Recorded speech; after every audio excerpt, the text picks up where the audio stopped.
Hey, Calvary family. At a time like this, there will be those who inevitably question the goodness of God. And they'll ask questions like, where is God at a time like this? Did God cause this? Or is he allowing this to happen? Is this some kind of judgment from him? And maybe it's not you. Maybe you're not questioning God at all, but you're probably going to have questions from friends or neighbors. They're going to ask, if God is good, then why is this happening? And I wanted to talk about how we can be prepared for those tough conversations. And I think the first step is that we have to just have a genuine concern for those who are scared or hurting. There's going to be a whole range of feelings out there, some who aren't worried at all, and some who are absolutely terrified in their homes right now. And caring for people during this time in these situations is what we should be known for. What you say can make a world of difference if it's said with compassion. And so I think the second step is to talk to them about the character of God. What we have to focus on, what has to bring us comfort, is that number one, God himself is good. John 1:5 said, "This is the message which we have heard from him and declare to you. God is light. In him there is no darkness at all." Now, in the context of this chapter, light is a metaphor for holiness, and darkness is this metaphor for evil. So what John is saying is that God is purely holy, and there isn't a trace of evil in him at all. Also, I think we need to know that, again, God is in control. Matthew 10:29 says, "Aren't two sparrows sold for a penny?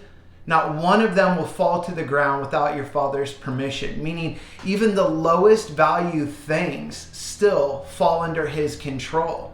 And this verse, I don't know about you, but it brings me great comfort because I know that God is the one who sets the limits on how much danger there is allowed in my life. God sets these boundaries in our lives. And that means that there's even a limit to this virus, that not one person can be touched by this virus unless it has been granted by the Father.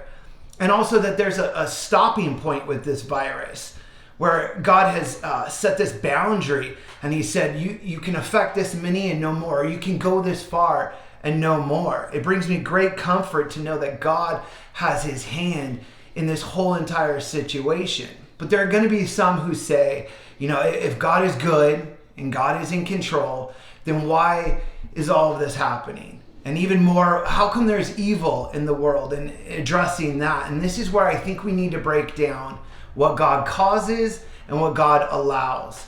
When God causes something to happen, it always has reason behind it. It always has control in it. In a believer's life, oftentimes it's a form of discipline, but it's always to cause us to grow. It's always for our good in a believer's life. And in an unbeliever's life, sometimes it takes the form of justice or judgment upon them. But where I believe the evil comes from can be broken up into three realms. Number one, the demonic realm.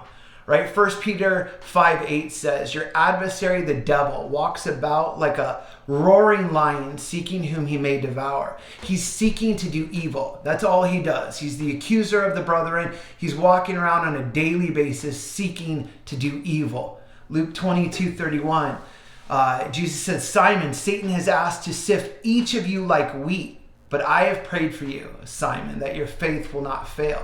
There's this contrast of Satan, who's wanting to do evil, who's desiring to do evil, and Jesus, who's praying for our good.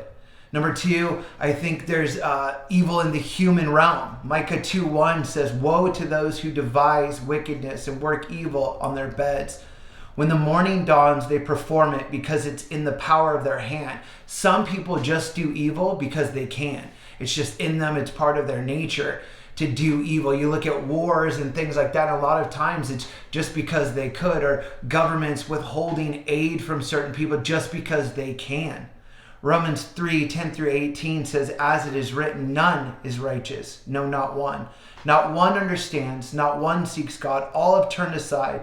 Together they have become worthless. No one does good, not even one. Their throat is an open grave. They use their tongues to deceive. The venom of asp is under their lips. Their mouth is full of curses and bitterness."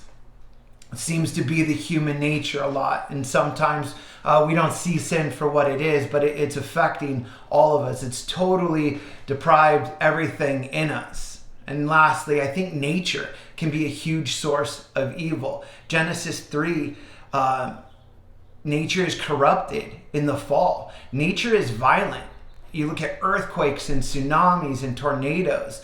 Jesus, even in Mark 4:39, rebukes the wind and the waves. They're acting up. It's going crazy. It's crashing down on the boat. But that word for rebuke is the same that he uses to rebuke demons. And so there's evil that goes on in all of these realms. There's also accidents, things that happen accidentally. In Luke 13:4, the Tower of Siloam falls, and it kills some men. And Jesus seems to be warning them that it's not the judgment of God, that this tower falling is not the judgment of God. See, evil is going to happen, but we need to shy away from seeing everything as God's judgment and realize that the realms we live in are evil, that God himself is good. But here's the good news, right? Jesus has overcome these realms, and all we need to do is place all of our anxiety, our fear, our worry in his hands, because he has it all under control. I love you guys, and I hope this gives you some peace in the upcoming weeks.